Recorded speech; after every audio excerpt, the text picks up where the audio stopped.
Okay, perfect. Then last but not least, also a warm welcome from my side. My name is Maximilian. I'm a PhD student at the Technical University of Munich. And I'm with the team of FTM Mapping, and I'd like to present our approach called 𝐁𝐶𝐞, which is an acronym for segmentation-based covariance estimation. And as a motivation, I'd like to dive into the localization component of Autoware. The localization component of Autoware consists of a loop between two algorithms. So we have on the one side the scan matching component, which relies on a map and leverages the normal distributions transform algorithm. And how it interacts with the sensor fusion or the extended Kalman filter component is in a way that it receives an initial pose of the Kalman filter, which is just the current pose of the Kalman filter. And it uses that initial pose to register the current LiDAR scan, which comes here in green, against the map. And this gives out a registered pose just from the normal distributions transformation. Now, in the sensor fusion component, this registered pose is now fed back and is fused together, not just with the scan matching information, but also with other sensors information, for example, of an inertial measurement unit or a global navigation satellite system. And yeah, as you might know, an extended Kalman filter fuses information of different sources by relying heavily on covariance information. And yeah, that's why we need information on the covariance of all the input sources. So not just for IMU and GNSS, but also for the registered pose. And that's exactly the problem that we faced and that we want to tackle with 𝐁𝐶𝐞. A short recap on what is scan registration. It is basically we have two sets of points, like you can see here in blue and in orange, and they are both in their own coordinate system. And we want to now estimate the transformation between these two sets of points in a way that they best align to each other. Like in that case, it's a perfect alignment. But yeah, we started our developing our approach by asking ourselves, okay, what could go wrong here? And we identified mainly three sources of uncertainty in terms of scan registration. Now, the first and really obvious source of uncertainty is sensor noise. So like you can see here, the alignment between the two sets of points still looks pretty good. But as you can see, the distribution around the, let's say, corner section I designed here is a lot higher, and obviously that's why the covariance in that case should also be higher. Another case would be under constrained environments. As you can see here, we have two sets of points that are basically walls on both sides of a corridor. And as you might imagine, to match these two sets of points in terms of lateral direction isn't that hard, because that's quite easy. But in terms of longitudinal direction, it's very hard to judge where's the correct alignment between these two sets of points. And last but not least, we have local minima. So as you might know, scan registration heavily relies on the initial guess for the registration or for the iterative component. And that's why, for example, if, let's imagine this would be the final alignment if it would converge to the global minimum. But let's imagine our initial guess is quite far to the bottom left, and then our approach would also only converge to this local minimum, where the right side matches the left side of the other set of points. These were the three sources of uncertainty that we identified in our data set. And to give you some examples, I took three pictures. So as you can see here, we have a corridor or a street, but we can still see some noisy ground points, or also beneath the walls, there are some remaining points which are just sensor noise. On the other hand, we have under constrained environments. Like in that case, we have a very long street. We have in blue in the background the point cloud map, and in yellow the current LiDAR scan. And yeah, as you can see, in lateral direction it matches perfectly, but it's hard to judge whether the longitudinal direction also is matched correctly. And last but not least, we have an example for local minima.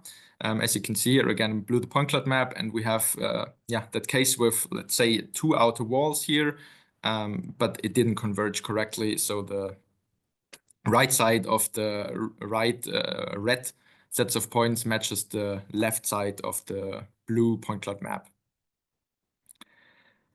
Now, by identifying these sources of uncertainty, we were able to define our requirements for our segmentation-based covariance estimation method.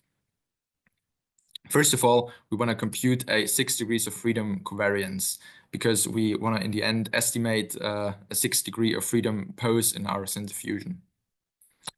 Additionally, we want to consider all the sources of uncertainty that we just mentioned. And last but not least, a very important aspect would be low runtime, because as you might know, scan registration already is quite expensive on computation.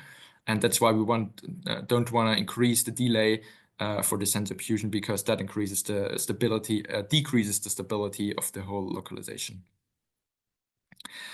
Now, in designing our approach, we first had a look at what is there in literature. And we found quite some algorithms that there are, but actually none of them fitted our needs. So for example, let's say the Hessian method, it considers actually all the sources of uncertainty that we've seen, but it is quite expensive on runtime, so it was not suitable. On the other hand, we have, for example, the Sensi method, which is low on runtime, but it doesn't consider all the sources of uncertainty.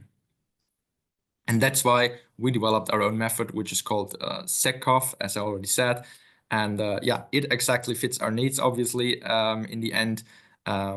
It considers all sorts of uncertainty, it's low in runtime, and has a moderate covariance estimation. But I will show you the preliminary results today, but it's still a work in progress. Now, how does it actually work? So we started designing our approach by thinking, okay, we can just take the final residuals between the 2 sets of points. So let's say the source points is our current LiDAR scan. The reference points would be the map. And why don't we just take the residuals of the final transformation, take the average, and see that as the covariance? That would be very easy, wouldn't be a covariant computational overhead, and it will already consider the sensor noise sources of uncertainty. But what are the limitations of that approach? We saw obviously that this pretty simple approach cannot identify local minima. So for example, if we have, like in that case, inconsistent point distributions. So for example, for the orange sets of points, the points on the left side of the street, let's say, are fewer, while for the blue sets of points on the right side, there are fewer points. And that's why it might actually converge to the wrong minimum, even though it should look like as in the left picture now. And that's what we saw. Inconsistent point distributions. We would have low residuals for both the local and the global minimum, actually, or in that case, the right and the wrong minimum, probably. And that's why we actually came up with the idea of segmenting the point cloud map. So assuming we have the point cloud map we can see here in the right, just representing a section of left-handed corner in that case. And let's say we segment these point cloud map, it would look like this. So we have 3 clusters in that case, defined by the 3 different colors. And the big advantage here is that we can do that static, so it has no influence on runtime. In the next step, we can identify the corresponding scan points after doing our scan registration just as usual. We get in blue the scan points, and we can assign the correspondences between the single clusters of the point cloud map to the scan points after doing the final registration. Then in the next step, we can compute the transformations. So we don't do another NDT algorithm or any stuff. We just compute the transformation between the final alignment for each cluster. And that's where we receive now 3 transformation matrices. And we can then compute out of these three transformation matrices, in that case, the covariance as basically weight average of these transformations. Now, this solves our current problem. So this method would now consider sensor noise and local minima and would be low in runtime. And that's actually our current state right now. And to give you some preliminary results, I brought this plot here. We can see that we have two implementations of our method right now. So we can do the segmentation approach for point-to-point residuals or point-to-plane residuals between the source points and the reference points of the point clouds. And what we did here is we compared the final result of our scan registration with an 𝐏𝐞𝐫𝐥𝐢𝐳. And in that case, it would be perfect if the scan registration would exactly match, obviously, the 𝐁/S, and that it would be a 0.0 difference. But in that case, we need to consider cases where the scan registration would be off. So, for example, by 10 centimeters, then the covariance estimation needs to reflect that. And as you can see, both our approaches are able to match a moderate covariance estimation. Like, for example, it would be either optimistic if the difference value would be higher than -0.1, or pessimistic if the difference value would be higher than 0.1. Now, you might have noticed, okay, you consider two sources of uncertainty. What about the under-constrained environments? And that is where the Kramer-Rao bound comes in, and that's what we are working on right now. It is actually to consider under-constrained environments, as I said. And let's assume the corridor, as we've already seen. In that case, by just using the error distribution, we would have a covariance that would look like this. And actually, that is just the wrong way around, you might say.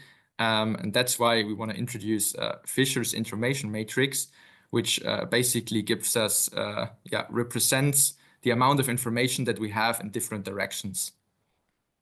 I can't go into detail here due to time constraints, but we basically take the inverse of these information matrix, which is then the Kramer-Rao bound, as the name says, and we want to combine that with the existing error distribution covariance, and so that it finally looks like this, and we have our correct combined covariance estimation. And we are just quite there. I just couldn't finish it in time, though. So what is the current project status? We have a running implementation that is compatible with different scan registration methods. So we just need the final correspondences between the map and the scan, but it doesn't matter whether it's an ICP algorithm, an NDT algorithm, or any other variant. We have a very low runtime that is actually below 1 millisecond on a normal CPU. Because there's not that much to do, so we don't have to do any additional ICP or NDT iterations or stuff. So that is actually very good for the final sensor fusion. Finally, our method is already implemented for point-to-point residuals and point-to-plane residuals. And as I said, it's compatible with various scan registration methods. And that's why it's also very easily integratable into Autoware, because there are very unified interfaces, so it wouldn't be that hard to integrate that. What are the open points? As I already said, the integration of the Kramer-Rao bound, and last but not least, the validation with also different data sets, because what I showed was the validation with our research vehicle. But we also need to do validation with other data sets now. Time is up. So could you conclude the presentation quickly? Yes, that was actually the conclusion. Just a short summary. We presented a covariance estimation method for real-world applications that is easily integratable into Autoware, very efficient, and we already presented preliminary results. The code is to be published soon. That be it now from my side. Thank you very much for your attention.